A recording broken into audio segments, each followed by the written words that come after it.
continuación, daremos inicio con las temáticas a desarrollar en este seminario con el tema Escenarios globales de cambio climático, eventos extremos e incertidumbre, a cargo del doctor Gerald Corso. No veo a la doctora Marta, muchas gracias por esta invitación. Para mí es un honor estar acá, estoy muy contento de estar en Colombia de nuevo. Llevo 10 años por fuera del país y la verdad es que cada vez que vengo a Colombia siempre es un alivio, me siento otra vez comiendo comida típica y cosas que le recuerdan a uno a la familia. Yo soy más que todo académico, muy poco a la parte digamos, políticas o digamos, toma de decisiones.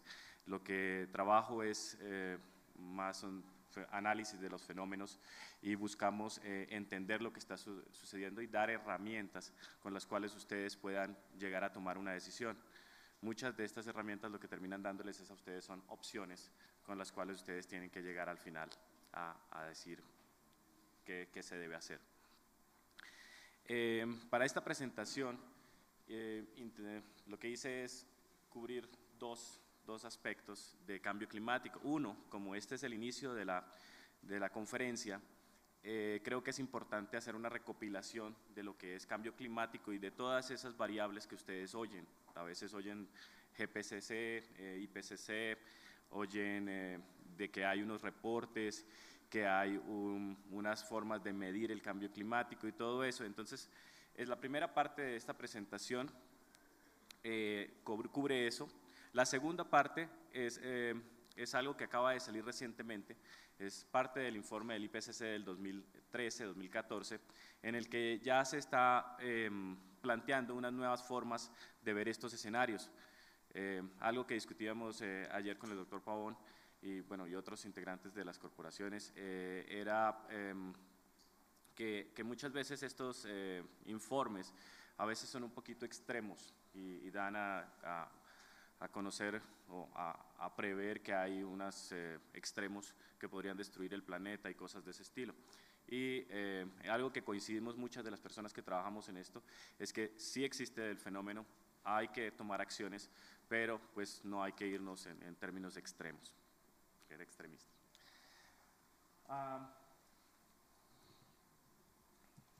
Antes de empezar, quisiera decirle algo de la institución de donde vengo. Yo trabajo para UNESCO IHE. Nosotros somos una institución que nació en 1957 y el fin es realmente promover, digamos, el desarrollo de capacidades alrededor de todo el mundo. En el año 2003, UNESCO IHE se convirtió en un instituto de educación superior de categoría 1 de la UNESCO. Y desde ese punto nos hemos enfocado principalmente a tratar temas del agua. La institución tiene presencia casi en todo el planeta, con exalumnos y proyectos en diferentes áreas. Las áreas que trabajamos nosotros son construyendo capacidades, asesorando estándares de educación en términos de agua también, de desarrollo de recursos hídricos, creando redes de profesionales en recursos hídricos, apoyo en desarrollo de políticas, valoración de servicios, cursos a la medida, cursos de posgrado, maestría y doctorado, donde principalmente desarrollamos todas las investigaciones. El área que yo trabajo, para que se den una idea, es nosotros tomamos información que monitoreamos de toda la Tierra, tenemos información satelital, tenemos información de radares en diferentes puntos del planeta, creamos modelos numéricos con los que simulamos lo que está ocurriendo. Después integramos toda esta información y lo colocamos dentro de los modelos hidrológicos que a veces a ustedes les pasan algunos consultores o profesionales de las universidades. Después hacemos hacemos herramientas que les permiten visualizar todos estos conceptos y creamos ese espacio de soporte para la toma de decisiones. Estas son más o menos algunas de las herramientas que utilizamos. Gracias. Aló. Sí. Y por último, quería mostrarles algo de lo que nosotros intentamos representar. Son simplemente modelos, antiguamente se conceptualizaban en parámetros físicos donde preservábamos escalas, pero hoy en día todo lo hacemos directamente en el computador. Entonces, esta presentación tiene un objetivo y casi siempre una presentación debe tener un mensaje. El mensaje que yo quiero dejar en esto, antes de empezar, a veces la gente se cansa tanto al cabo de los 45 minutos o de la media hora que se les olvida el mensaje, entonces quería dar el mensaje desde el inicio. El mensaje en este caso es que estos escenarios que ustedes van a encontrar, no solo probablemente en el CD que les di, probablemente les dieron cuando entraron acá, donde se registraron, es que esos escenarios ahora están enfocados a que ustedes puedan entenderlos y que lo representen, vaya, de la parte regional a la parte global. Y vamos a intentar hacer un workshop, un taller en la tarde con algunos de ustedes, en el cual vamos a mostrarles más o menos estos escenarios y se van a hacer una serie de preguntas para que entiendan un poquito más esto que les estoy diciendo. Ahora, como les decía, la presentación la dividí en dos partes. Una que me parece importantísima, que sepamos de qué estamos hablando, qué es el cambio climático y que no se dé a entender algo errado que a veces, lo que noté ayer es que se etiquetan situaciones y hechos de una manera muy diferente y a veces se dice esto no es cambio climático, esto es cambio climático y por lo mismo no se toma una acción o una decisión al final de cuentas. Primero, cambio climático, eventos extremos y sus incertidumbres. Tercero es preguntas y respuestas del cambio climático.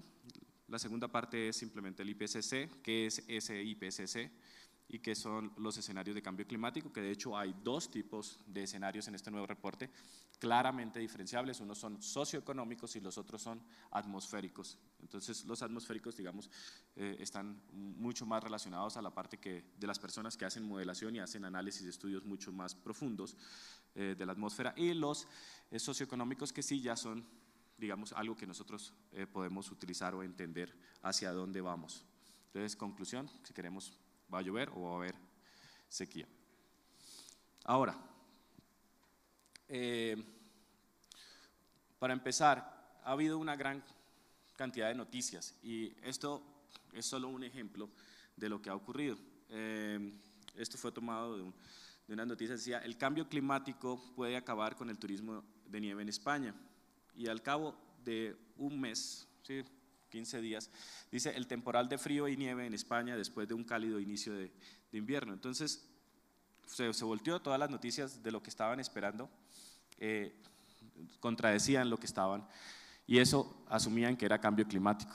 Después, Colombia, este ejemplo lo vivieron ustedes, esto fue en el 2011 o lo vivimos nosotros, yo no estaba en el país, pero se vivió, nosotros recibimos las noticias, grandes pérdidas por todas las inundaciones. Y algo que fue muy interesante es que ya acababa ese evento en el 2011, ya había pasado en Ecuador, unos meses antes de que empezara acá, pero lo que se vivió allá nunca se tomó en cuenta acá, no se usó tal vez esa información o de alguna manera no estamos integrados en la manera en cómo estamos viendo o afrontando estas situaciones. Francia también empezó a tomar noticias y dice Francia afronta su primera sequía del cambio climático. Ya están diciendo esa sequía como tal era cambio climático. No sé cómo la clasificaron, que era por ese evento o si era tal vez un ciclo natural. Pero hay algo que creo que es importante y por eso puse esta cita. Dice, todo tiene un pasado, todo, una persona, un objeto, una palabra, todo. Si usted no conoce el pasado, no puede comprender el presente y planificar adecuadamente el futuro. Otra cita importante, creo, si pudiéramos saber dónde estamos y en qué dirección tendemos, podríamos decir mejor qué hacer y cómo hacerlo. Creo que todos nosotros, o a lo que entendí por los directivos de la CAR, que esto es lo que estamos siempre intentando buscar, pero hay que acordarse de ese concepto. Ahora, cambio climático. Como les dije, yo trabajo en el agua y para nosotros entonces, nosotros empezamos desde acá. Decimos, la Tierra tiene el 70% de la superficie de la Tierra, ¿sí?, en agua, está cubierta de agua. Menos del 3% de esa agua es dulce y de ese 3%, no sé si alcanzan a ver acá, el 2% de ese 3% es de ríos y aún es mucho menor el porcentaje de agua que nosotros realmente utilizamos para vivir. ¿Qué hacemos? Construimos represas, contaminamos el agua, tenemos un componente de deforestación y luego encontramos situaciones como esta. Y esta sí es atribuida al cambio climático. Claramente fue una región que prácticamente cambió toda su condición climática y la vegetación, como pueden ver, prácticamente desapareció. Entre el 2005 y 2006, eso fue en Perú. Ahora, otra evidencia del cambio climático. Esto es lo que se llama el Copenhagen Map. Es un estándar internacional que lleva ya muchos años y lo que hacemos es que clasificamos las regiones del planeta, de tropical, húmedo, diferentes tipos de regiones, y vean cómo va cambiando, y aquí ya hay proyecciones hasta el año 2100, y ven que las zonas tropicales, las zonas húmedas, las zonas templadas, todo está cambiando. Pero ¿qué está pasando? ¿Qué ocurre? Eso es lo que nos preguntamos todos. Algunas personas dicen esto es inducido por los hombres, que en los últimos 100 años la industrialización de la Tierra ha generado este crecimiento. Hablamos de gases de efecto invernadero, hablamos de la composición de la atmósfera y decimos que el CO2, nitrógeno, metano y otros nos afectan esa superficie. Hay otras personas, y hay una serie de personas que son escépticas al concepto de cambio climático, aunque aceptan que hay algo que está sucediendo. Es, por ejemplo, un punto de desviación natural, es un punto extremo natural, y lo llaman tipping point, y es asumir que usted tiene una balanza, 2 tarritos de agua, y en una le cae una gota, y en ese momento la balanza completamente cambió de situación, y nosotros podríamos estar en uno de esos fenómenos. Y hay otros fenómenos que las personas dicen no comprendidos también, astrónomos, de erupciones de volcanes, de acciones internas de la Tierra y muchos más. Lo que es claro es que hay algo que está pasando y por lo mismo ya hay acciones y medidas globales. Por ejemplo, el IPCC es una organización que se creó en 1988, es un panel internacional para discutir todos estos temas. Se incluyó en la agenda del G8 el componente de cambio climático, se incluyó en las políticas europeas, inundaciones y fenómenos extremos. De hecho, todos los proyectos en los que nosotros estamos participando nos obligan a que incluyamos un componente de análisis del cambio climático que pueda soportar y hacer que los proyectos sean sostenibles basados en esas variaciones climáticas esperadas. Ahora, parte de la razón de hablar específicamente de escenarios en estos 45 minutos está relacionada al gran cambio que ha habido en el último informe. Ese cambio es el siguiente, si ven en la parte de arriba hay un arbolito y habla de un A1, A2, B1, B2. Y hay unas flechas que dicen que hay una globalización hacia la izquierda, en el medio del árbol, hacia arriba dice económico, o sea, un crecimiento económico. Perdonen a los del lado de allá que no puedo mostrar, pero en el mismo árbol, la parte de superior económico, a la parte de un desarrollo regional y en la parte de abajo un componente ambiental. Y de esa manera se buscaba ver el desarrollo del planeta Tierra y decir, si yo asumo que la Tierra se iba a comportar más hacia la parte de desarrollo económico y la parte global, entonces iba a estar en un escenario A1, y si no, se iba a un escenario A2, y si iba un poquito más hacia la parte ambiental, entonces era un B1, y si era una parte ambiental y regional, entonces era B2. Y lo que oía uno comúnmente de algunas personas decía, es que el A1 es el malo, en donde nos portamos mal, y el B2 era en donde nos portábamos bien. Desde el año 2010, estos parámetros fueron excedidos. Estos parámetros nos daban un porcentaje de emisión de CO2. Y el máximo que se esperaba tener para los próximos 100 años ya fue excedido en el 2010, o sea, en los primeros 10 años. Digamos que nos portamos mal de acuerdo a eso. ¿Eso qué quiere decir? Que tocaba cambiar la forma en que se estaban midiendo estos escenarios y cambiar la perspectiva, no utilizar tanto el CO2, al menos en la parte de escenarios. Y por eso, al final de esta presentación vamos a hablar un poquito de los escenarios ya como unos caminos o unas rutas que nosotros mismos tenemos que ir planteando. ¿Qué más ocurre o ha ocurrido alrededor del cambio climático? Se crean modelos y algunos modelos nos muestran que ciertas regiones del planeta tienen mayor estrés hídrico, y esto es parte del informe anterior. Este es un tomado del IPCC del 2008 y pueden ver que en principio la zona de Estados Unidos, México es la que tiene mayor déficit de agua, y todo lo que es la parte sur de Europa, España, es uno de los que mayor preocupación tiene en términos de agua. Ahora, ¿qué consecuencias han tenido esto? Creamos modelos, creamos organizaciones y obviamente aparecen ideas que nos intentan como dar una indicación de qué estamos haciendo nosotros. Una de esas ideas es la huella hídrica. Ya hay huella del carbón, pero también la huella hídrica. Y la huella hídrica es bastante interesante porque, por ejemplo, muchas veces uno consume algún producto y realmente no sabe lo que hay detrás de ello. Y, por ejemplo, se necesitan 900 litros de agua para 1 kilogramo de maíz. Y algunas personas dicen, sí, eso puede ser cierto, puede ser que no. Pero resulta que es diferente en todos los países, y de acuerdo al desarrollo tecnológico que tengamos, vamos a gastar más o menos agua. Y esto es una comparación de cómo la cantidad de agua que se utiliza, ¿sí?, que se está utilizando en este caso para 1 kilogramo de pollo en los diferentes países. Como pueden ver, Suiza, uno de los más avanzados, consume menos, y Venezuela es uno de los que consume más. Pero bueno, debido a que todas estas acciones de alguna manera parecen no estar interconectadas a nivel global, se reciben críticas muy comunes.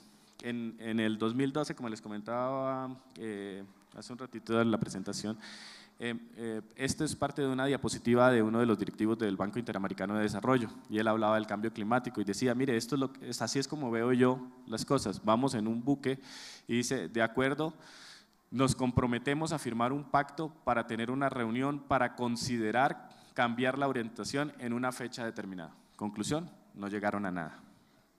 Entonces, esto es una de las grandes preocupaciones, que a niveles, digamos, de integración internacional, todavía hay una gran cantidad de debilidades. Ok, continuamos con la parte de cambio climático. En Costa Rica estuve en una presentación y estábamos también hablando del cambio climático, y se vivió un foro en el que habían muchas preguntas, y yo de alguna manera pensé que tal vez en las presentaciones o en el momento en que uno vaya a introducir el término de cambio climático, sería bueno contestarlas o al menos discutirlas.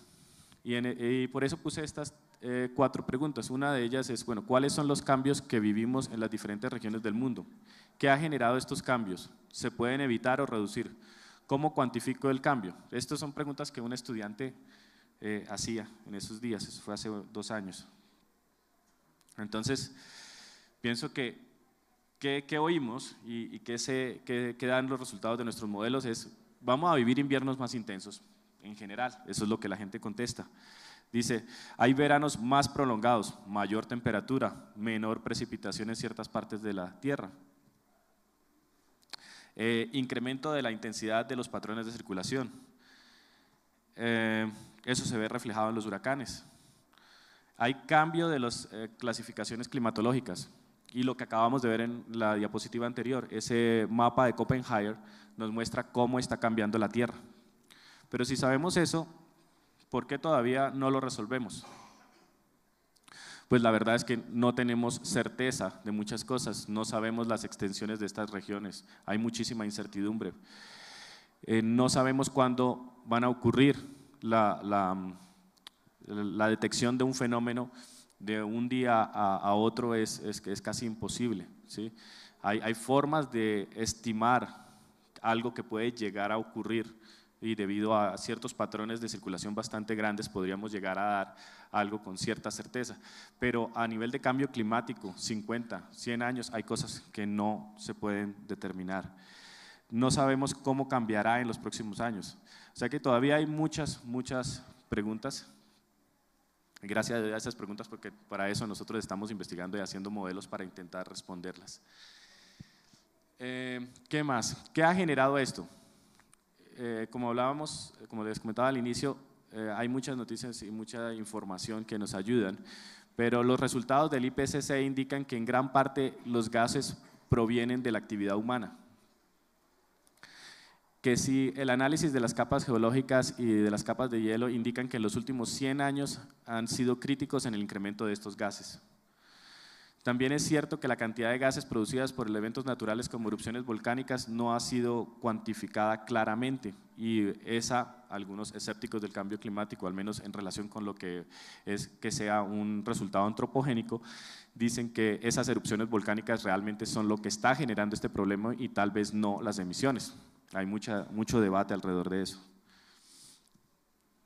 Ahora, la teoría principal, la radiación solar, el incremento de la temperatura, algunos dicen que es incremento de temperatura. La radiación solar tiene una incidencia sobre la superficie de la Tierra, parte de ella es absorbida, parte es reflejada, y la parte entre más dañemos la capa de ozono, mayor rayos serán reflejados de regreso a la Tierra, y esto hace que internamente funcionemos como una de esas que llaman casas verdes, en las cuales entra el sol y se va manteniendo la temperatura por dentro de la casa. Es un ejemplo bastante abstracto, pero creo que ayuda más o menos a visualizarlo.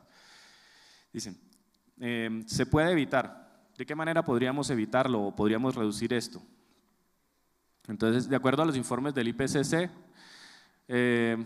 los gases son la principal causa del problema. Podríamos asumir que reduciendo los gases se podría reducir el problema. Pero las temperaturas actuales y los gases actuales ya tienen consecuencias que no podemos manejar, ¿sí?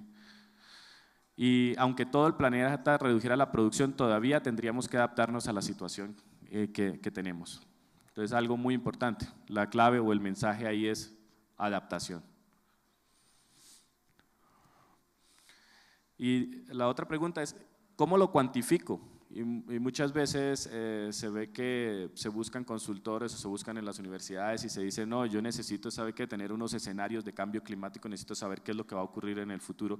Y es como si fuera una bolita mágica que me va a decir todo. Pero la verdad es que los académicos no tenemos esa bolita mágica, nosotros nos basamos muchas veces en la información que tenemos y la colocamos dentro de la física. Y esta es una forma de visualizarlo. La Tierra, la verdad es que simplemente la dividimos en cuadritos pequeños y cada cuadrito de eso buscamos todos sus componentes físicos y miramos cómo interactúan. Y después miramos cómo interactúan esas masas entre cada celdita. Entonces se unen una con la otra. Lastimosamente, la cantidad de información que tenemos disponible, las mediciones son mediciones que abarcan ciertas regiones y lo que hacemos es interpolar. Y por eso tenemos medidas, un cuadrito de esos, si ven que es más o menos una cuarta parte de Inglaterra, un cuadrito puede ser llegar a 3 grados por 3 grados, que son 300 kilómetros por 300 kilómetros. Entonces, ¿qué tanta certeza podríamos tener de una temperatura a una región de ese tamaño? Disculpa. Ok. Sigo. ¿Cómo podríamos cuantificarlo? Entonces lo que hacemos es intentar mejorar esa información de esos modelos globales y los empezamos a reducir de escalas y los bajamos hasta llegar a una condición en la que ustedes o la que todos podemos llegar a utilizarlo para nuestros problemas. Y eso es lo que muy probablemente consultores, universidades y diferentes expertos les van a decir. Lo que hacemos es bajar la información de lo que esperamos que ocurra en el futuro. Modelos globales nos dan resultados de lo que ocurre en toda la Tierra. Se ajustan a mediciones, lo que tenemos en general para esos modelos son 40 años de información, ya hoy en día son 50. Se asumen condiciones de emisiones de gases con un crecimiento normal y un crecimiento extremo. Eso va muy relacionado con lo que les comentaba hace un par de minutos, esos escenarios A1 y A2. Y por último se hacen análisis a escalas más pequeñas.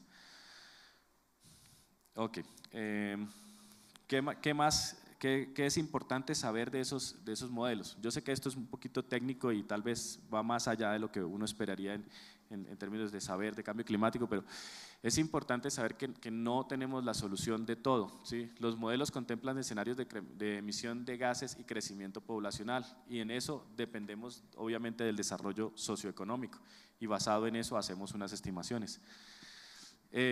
Tenemos problemas, no podemos correr ciertos modelos porque consumen muchísimo tiempo.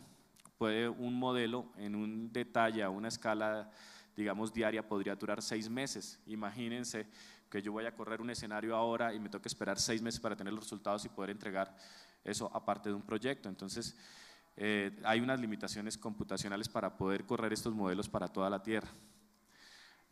Las grillas se han bajado hoy en día a 50 por 50 y difícilmente se puede encontrar un modelo que tenga una resolución más pequeña. Las condiciones iniciales de cada uno de estos modelos es diferente, y eso ¿qué implica? Que los modelos que desarrollen en Estados Unidos y los modelos que desarrollen en Alemania y los desarrollen en Inglaterra y los que desarrollen en Rusia, todos van a dar resultados diferentes. ¿Sí?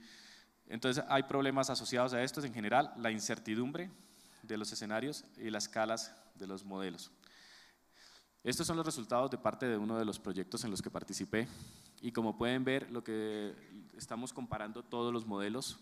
El H08 es el japonés, WaterGap es el alemán, JULES es el inglés, LPJ es solo alemán, y así sucesivamente. Y pueden ver que las regiones que están en rojo son las que tenemos un alto número de eventos de sequías. Y miren que hay una gran diferencia. Suramérica, Centroamérica, sí, África, algunas de ellas coinciden en gran parte, pero sí hay un nivel de incertidumbre importante. Por eso hoy en día no se recomienda utilizar un modelo, se recomienda utilizar un ensemble de models, o sea, compilar varios modelos. Nunca se debe tomar una decisión con un solo modelo, sino con muchos modelos integrados. Y así a veces ocurre que dicen que si todavía no tengo resultados de un modelo, o los modelos que tengo no me indican con absoluta certeza que tengo algo, pues podríamos llegar a tener un problema.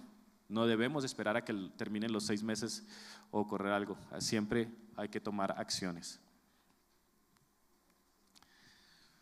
Ok, aquí termina la primera parte de la presentación. Yo sé que dijeron que al final de la presentación podríamos hacer preguntas, pero si quieren si tienen alguna duda o algún comentario antes de que continúe con la segunda parte, yo creo que este es el momento. ¿Sí? Gracias. Usted hablaba de los modelos globales y se van bajando poco a poco los modelos, las escalas. ¿Hasta dónde se puede bajar la escala que no aumente el nivel de incertidumbre? Que nos dé un mayor detalle, por supuesto, del clima, ¿no? El nivel de incertidumbre está relacionado con la región, ¿sí? Probablemente con las características topográficas y demás variables físicas. Es diferente si vas a bajar la escala en una zona desértica en África o si lo vas a hacer en los Andes, ¿sí? En la región andina. El proceso de downscaling todavía es un reto, digamos, científico. Hay muchas digamos, teorías matemáticas. Se puede hacer desde lo que llaman modelos estadísticos, y esos modelos estadísticos te van a permitir, digamos, dar lo que nosotros llamamos mapear la información del modelo global hasta una escala de una estación de medición. Se puede llegar a eso con cierto nivel de incertidumbre. La incertidumbre siempre va a estar ahí, siempre, pero estas son los que te dan una alternativa con una incertidumbre determinada. Y los otros son los modelos en donde creas unas grillas, unas cuadrículas en la región, y ahí asumes que hay fenómenos, los fenómenos físicos que van a ocurrir en cada una de ellas y los propagas. Entonces ahí también vas a llegar a bajar a una escala pequeña, pero ahí hay un nivel de incertidumbre asociado a la frontera de la región en donde tú estabas corriendo tu modelo, donde tienes tu caso de estudio. Sí, no sé si fue… Sí, son diferentes variables. No sé si hay otra… Sí.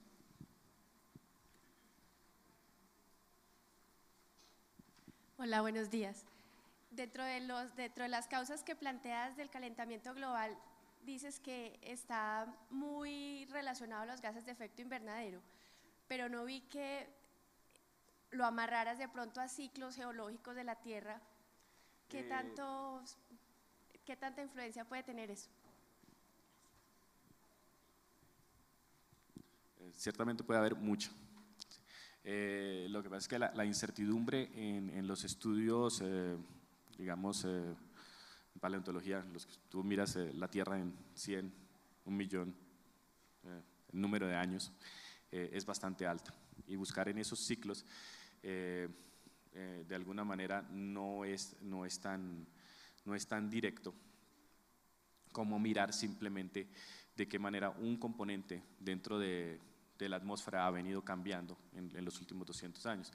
Yo presento la parte más clara, más debatida o más aceptada en este momento, que es el decir que en los últimos 100 años, debido a la industrialización del hombre, se ha incrementado el nivel de gases, pero como te digo, no rechazo las otras ciencias y sé que hay un gran debate en el que se dice que hay un periodo de más de 1000 años en el que estamos llegando y igual va a haber un incremento de la temperatura y van a haber cambios climáticos que no podremos controlar.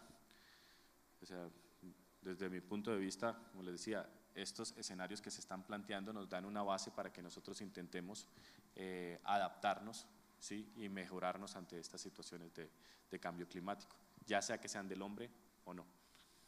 Sí. Okay. Yo creo que, entonces, ¿seguimos? Ok, una pregunta. Dice, para los modelos regionales y locales, ¿cómo se recomiendan las actualizaciones y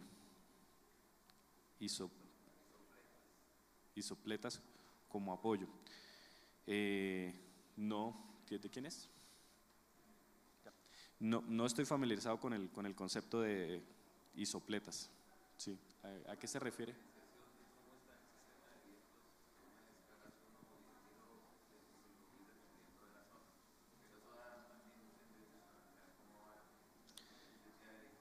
Ok, ya sé a qué se refiere.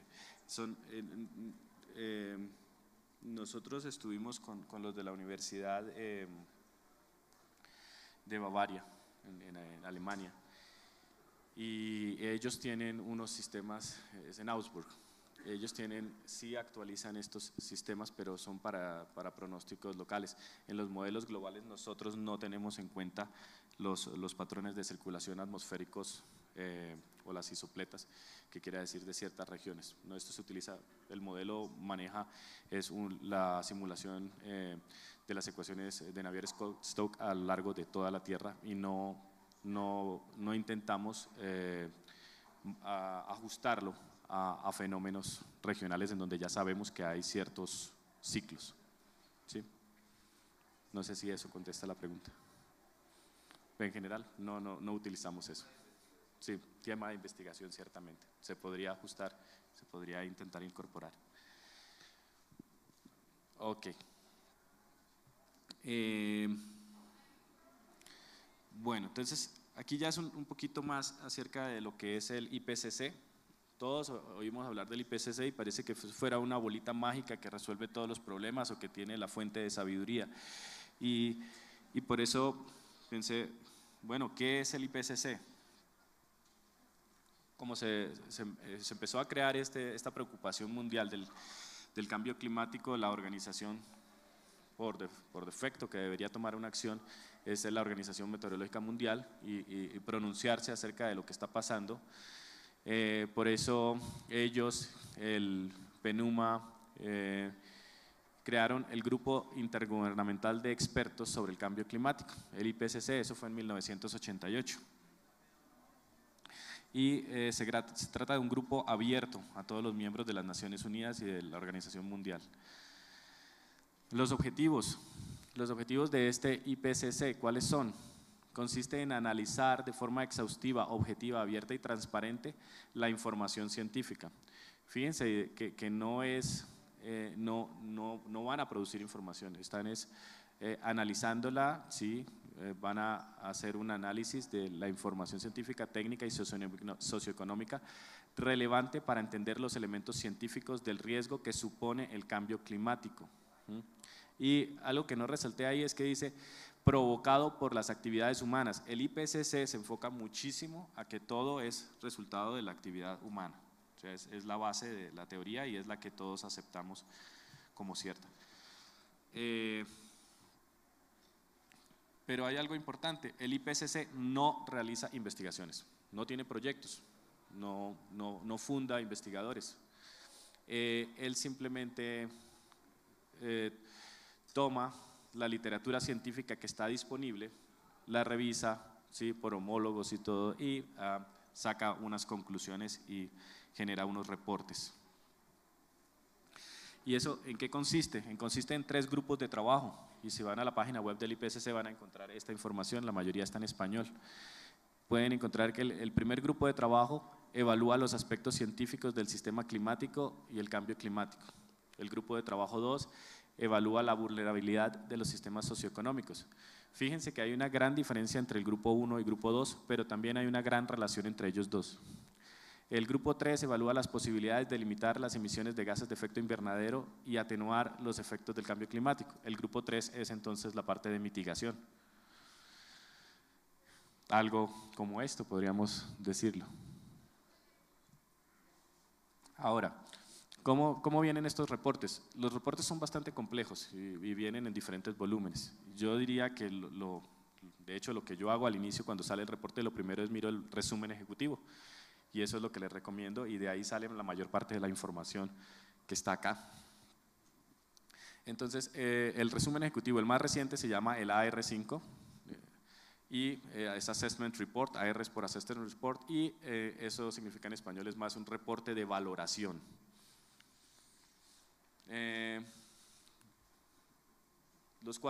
Cada grupo de los que le mencioné tienen un reporte y tienen lo que se llama un summary, un resumen para tomadores de decisiones. Y ese resumen es bastante práctico, permite ver claramente lo que ellos están concluyendo. En la última parte es, desde este año 2013-2014, se adicionó lo que se llama el SREX, que es un Special Report on Managing Risks of Extremes, o sea que es simplemente un reporte que va en torno a buscar lo que son los extremos, que es lo que genera la mayor cantidad de preocupación en la Tierra. Otra cosa importante, algunos dicen, no, salió el nuevo reporte, entonces el reporte anterior no sirve para nada. No, el reporte 5 de hecho está construido en base al reporte 4 y lo que hace simplemente es una actualización de diferentes conceptos y de diferentes tendencias. Incorpora nuevos hallazgos. ¿Y de qué manera los incorpora? Este es el nuevo esquema. El esquema ahora funciona así, dice, vamos a trabajar en caminos, pathways, ¿sí? Y los caminos, lastimosamente la diapositiva no lo muestra claro. El que está en rojo arriba es el de la parte climática, ¿sí? Dice camino hacia la concentración representativas de CO2, ¿sí? Forzamiento, concentraciones y uso de suelo. Si seguimos hacia la derecha vemos la parte de los modelos que simulan esa información y eso se integra en un concepto de análisis. Pero tenemos hacia el otro lado, hacia la izquierda, tenemos también el camino socioeconómico, de qué manera la Tierra se va a comportar y eso también, ese resultado se integra al final, en donde dice el análisis integrado, mitigación, adaptación e impacto. ¿Sí ven que tiene dos caminos?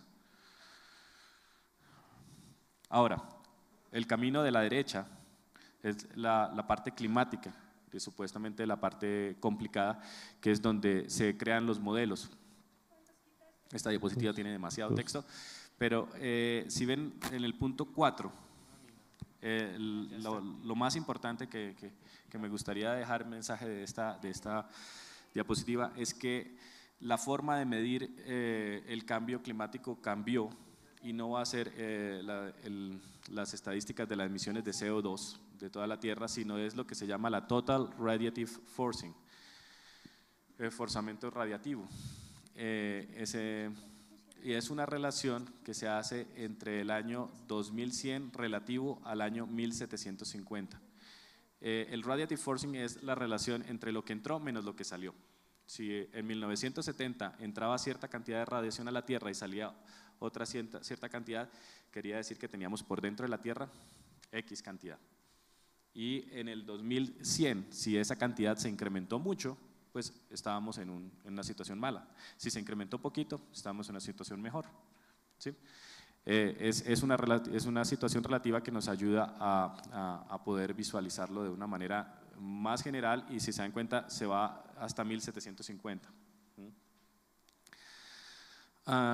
Y las medidas entonces las van a encontrar, si alguien les muestra un modelo nuevo, va a mostrarles que está contemplando el RCP 2.6, que es un escenario de mitigación, el RCP 4.5, que es de estabilización, el RCP 6, que también es de estabilización, y el RCP 8.5, que es de alta emisiones de gases de efecto invernadero.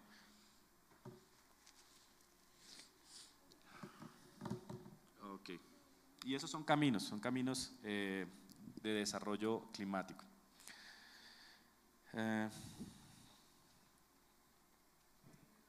La segunda parte de estos RCP nos provee datos espaciales y nos provee una cierta cantidad de información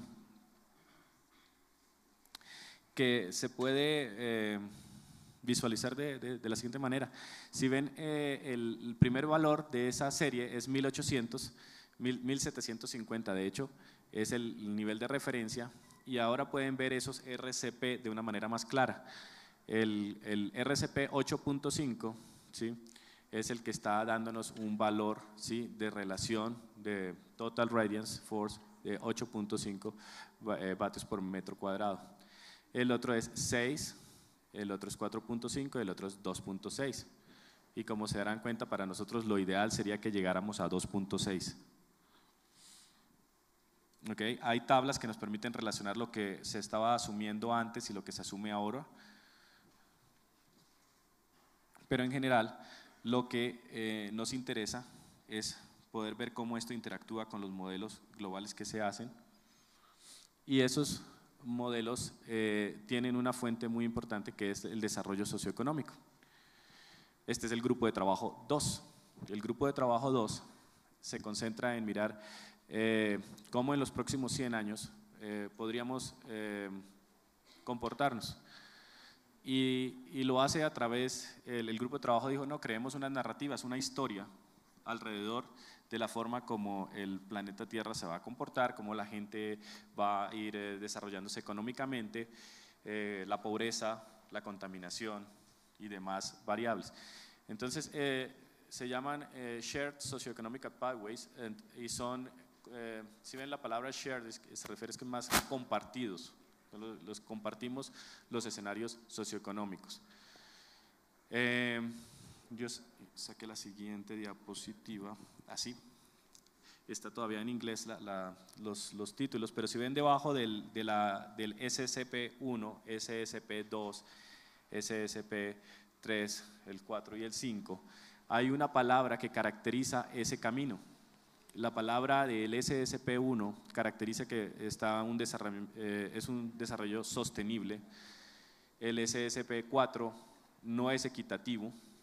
El SSP2 dice la mitad del camino. El SSP3 es una fragmentación de la forma como se esté trabajando. Y el SSP5 es lo que estamos haciendo hasta ahora, que no tomamos ningún tipo de acción en términos de mitigación y de adaptación, simplemente las personas hacen lo que necesitan hacer. Y este es un ejemplo de la narrativa. La narrativa del SSP1 nos habla, dice, este es un mundo que está realizando un progreso relativamente bueno hacia la sostenibilidad, con esfuerzos sostenibles para lograr metas de desarrollo, mientras reduce la presión sobre los recursos y la dependencia del combustible fósil. Caso del ejemplo favorable, las metas del desarrollo del milenio se logran en las siguientes 2 décadas, lo cual muchas personas dicen que es difícil. O el caso del SSP5, dice, al mundo se le da importancia al desarrollo convencional orientado hacia un crecimiento económico como la solución a los problemas sociales y económicos a través de la búsqueda del interés personal. O sea, entre más ricos somos, más recursos vamos a tener y vamos a poder resolver todos los problemas que tengamos. Solo necesitamos fortalecer la industria y ahí podremos hacer lo que necesitamos. Ese es el SSP5. Esta es una tabla que resume más o menos algunos de los aspectos claros. No voy a entrar en detalle, pero sí me gustaría que si ustedes más adelante tienen tiempo podrían mirar esas y verse más o menos en dónde están o dónde piensen que estamos todos nosotros. Obviamente estas metodologías ya llevan cierto tiempo antes de que el IPCC las publique y hay instituciones como la IA, ASA, que ya tienen en el sitio web una forma de calcular el GDP de los diferentes países. Y con eso quería más o menos concluir. Ahí está el sitio web, si alguno de ustedes quieren ir, tienen información del desarrollo socioeconómico de las diferentes partes del mundo.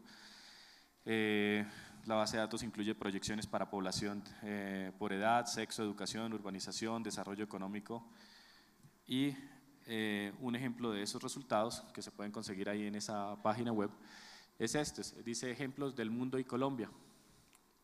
Las 2 gráficas de arriba son a la izquierda, encuentran el GDP en millones de dólares y a la derecha encuentran el desarrollo poblacional. Las 2 gráficas de arriba representan el mundo y la gráfica de abajo representa Colombia. Es un espacio para que ustedes reflexionen y miren hacia dónde piensan que podríamos nosotros llegar en esos escenarios. Yo creo que eso es todo. Entonces, no sé si hay preguntas. Si hay preguntas. Gracias. Dice, ¿qué resultados han obtenido de contestar predicciones derivadas de los modelos y los resultados reales en el comportamiento del clima y los fenómenos atmosféricos que han sucedido efectivamente? No, de hecho, no. La mayoría de los modelos se han venido desarrollando en los últimos 4 años. No hemos investigado realmente relaciones entre los resultados de nuestros modelos y eventos específicos.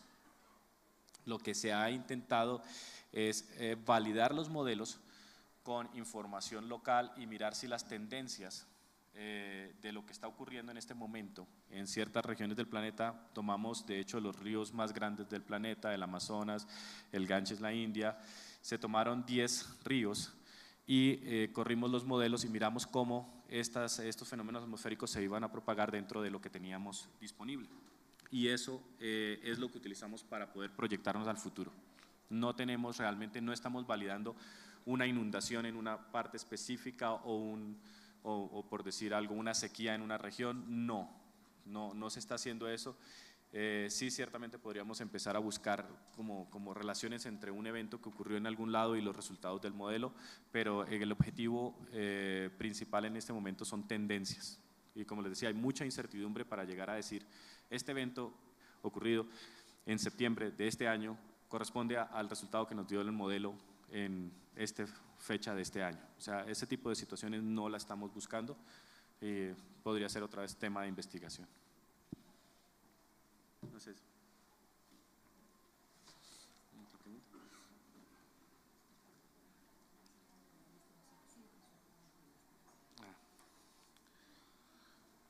Una pregunta es, ¿cómo hacer para que una investigación…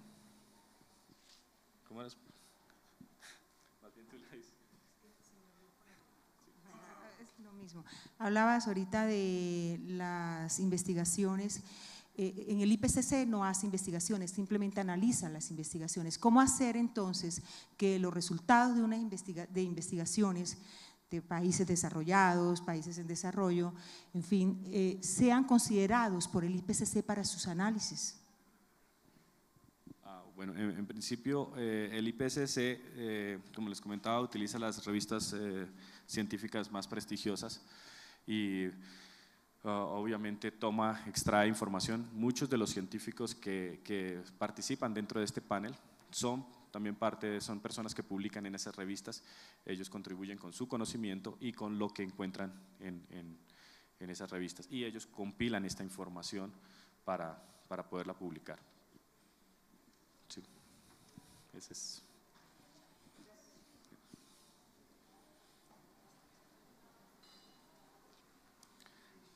¿Cómo se han articulado estos estudios a la toma de decisiones en el gobierno colombiano? Yo sé, la verdad es que no he estado muy en contacto con las diferentes acciones. Tal vez el doctor Pavón sí ha estado, y él va a tener una presentación en unos minutos. Sé que hay una página web donde he visto que se han presentado resultados de modelos. Lo único que noté con preocupación es que en esos al inicio no habían modelos integrados. Ahora sí ya veo que hay modelos integrados. Sé que en términos de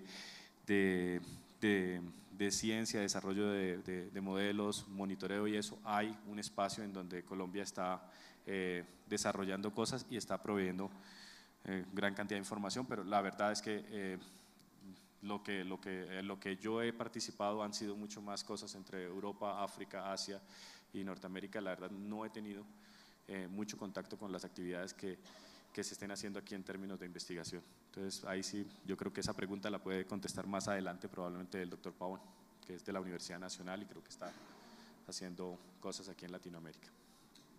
¿Sí? Okay. Entonces, muchas gracias por todo.